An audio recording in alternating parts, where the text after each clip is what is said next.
Stingy man, you refused to save your people. Tinubu blast Obi. So why will Tinubu be blasting Obi for everything? He blasts Atiku, he blasts Obasanjo, he blasts Obi.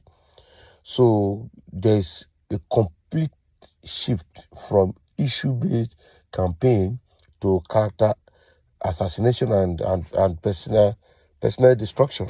This is not very good. Right? So how long are we going to continue doing this? And this is always coming from APC. Obi has tried as much as possible to keep his campaign within the issues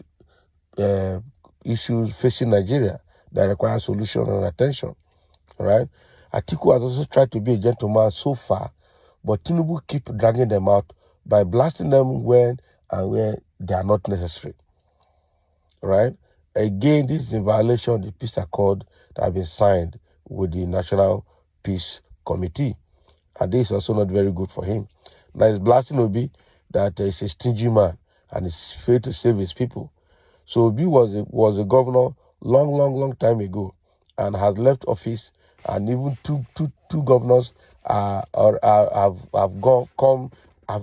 come after him, but he's still being blasted as a governor. I don't understand what this man is looking for.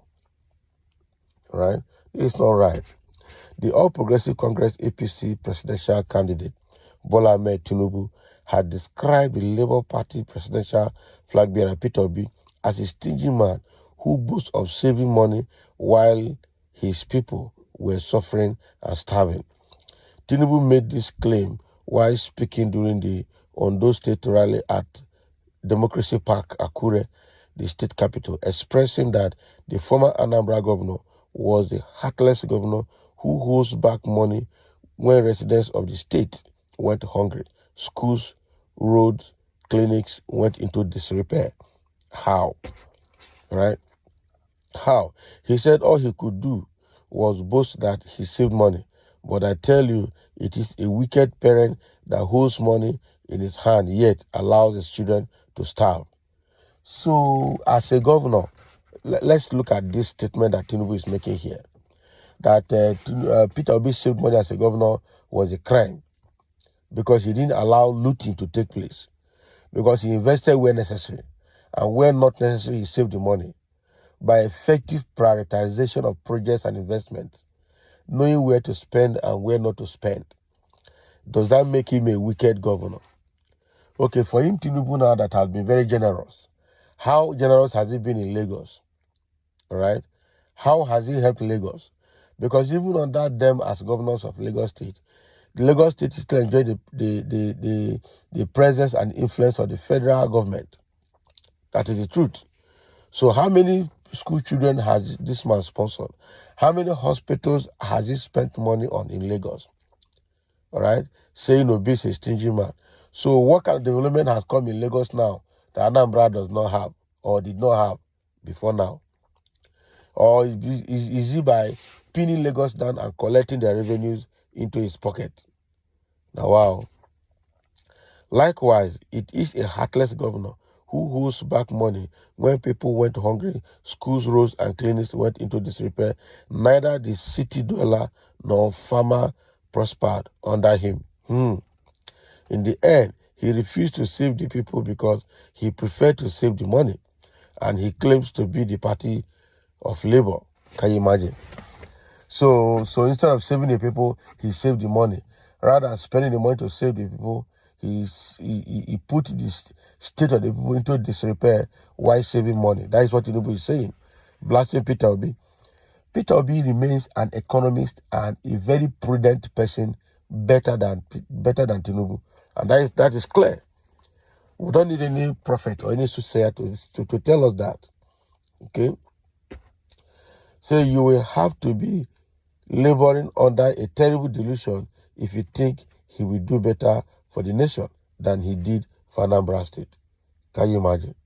So these are the things that Tinubu is writing against Peter Obi now. That as a governor, he saved money. He shouldn't have saved money. All right? He should have squandered and spent it the way he wanted. all right, that he saved the money rather than saving the people. Rather than using the money to save the people, he saved the money. And the schools, everything went into disrepair in Anambra State. Is this a campaign item? Let's be frank. Are you campaigning against a person, or you are campaigning against the issues of the country? Let's be frank. Obi has tried as much as possible to base his campaign on the issues bedeviling Nigeria that requires attention and solution. But Tinubu kept on blasting all the opponents, all the political opponents. How long is he going to continue doing this? That's the big question. How long is he going to continue doing this? I tell you, it's people that do not have anything inside to offer to the people outside are those ones that will find fault on people that are contesting with them or that are related to them. People that can do, people that are doing what he cannot do. Those are the things he will use as a point, all right, to blast those people. Tinubu should be able to say exactly what he has done in Lagos. He's saying he beat Lagos, he beat Lagos, he beat Lagos. Lagos is Agbero everywhere. Lagos is stout everywhere, all right? The other day, he went to Benin to talk about turning the talent of Yahoo boys to something more productive. So ended up calling those people Yahoo people in Benin, all right? Now look at Lagos. Lagos is the center of Yahoo in Nigeria today. In fact, the kind of Yahoo going on in Lagos is Yahoo Plus, where Yahoo people hire vehicles and get escorts to move in Lagos. Yeah?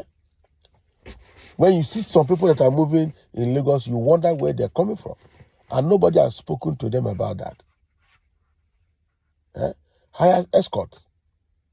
So now, Tinubu, the same person is watching Lagos going the way it's going, is going to Benin to talk about people, going everywhere to blast people.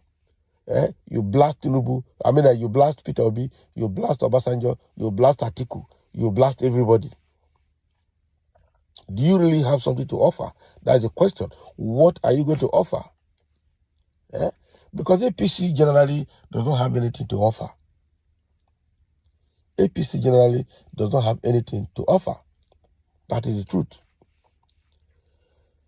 The government of APC in the past 8 years has been the worst ever in the history of Nigeria. And now Obasanjo has succeeded in adopting Peter Obi, who is a fresh young blood that can move Nigeria forward. Everybody is ranting. And that is the reason Tinubu is also ranting, blasting Peter Obi. He has no other thing to offer. He has no other thing to say. That is the truth. So how long is it going to be? How will this help him? Because it is obvious that he has nothing new. In fact, everything about APC is exhausted. That is the truth. No sane-minded person will vote APC come this 2023 election that's coming up next month, February. You understand? It's quite unfortunate that Tinubu is still dwelling in character assassination and blasting personalities rather than campaigning on issues that he needs to resolve if he eventually becomes the president of Nigeria. So this is what Tinubu is saying, calling Peter Obi a stingy man that refused to save the people. He chose to save the money rather than saving the people. And everything, infrastructure in Anambra went into a state of disrepair. All right? And such persons should not be allowed to rule Nigeria. So let's hear your comment below. Is Tinubu the most competent to lead Nigeria today? Looking at his condition, both health and all the baggages he's carrying that he's not able to offload and resolve. Let's hear your comment, and thank you very much for listening.